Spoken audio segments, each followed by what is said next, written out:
آپ اس بات سے بھی میں اس پارلیمان کو آگاہ کر دینا چاہتا ہوں کہ اس قسم کے فیصلے ملک میں تحریکیں چلی ہیں، ملک میں تحریکوں کا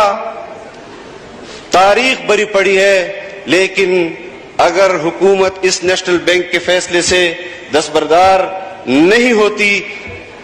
کہ وہ سپریم کورٹ میں بحیثیت اپیل کے وہاں جائے، ہمیں کوئی ابہام، کوئی وضاحت، کسی قسم کی وضاحت قبول نہیں، ان کو اپیل سے دستبردار ہونا ہوگا، اور اگر جا رہی ہے تو وہ اعلان کہیں گے کہ ہم نہیں جا رہے۔ اگر آپ کو کوئی ابہام اور کوئی وضاحت چاہیے، ہم علماء کرام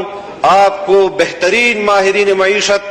دینے کے لیے تیار ہیں، آپ ان کے سامنے اپنا ابہام اور وضاحت رکھیں، اگر وہ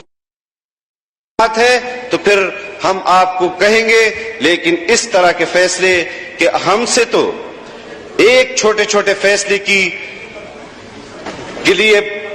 پوچھا جاتا ہے، لیکن اتنا بڑا فیصلہ ترے تنہا کرنا یہ کسی صورت بھی ہمیں قبول نہیں، بحیثیت پاکستانی قبول نہیں، بحیثیت جمعیت علماء کے کارکن کے قبول نہیں، اور یہاں ممبر پارلیمان کے قابل قبول نہیں۔ بہت شکریہ۔ آپ کا پوائنٹ آف ویو آ گیا جی۔ So it is demand number 44 جو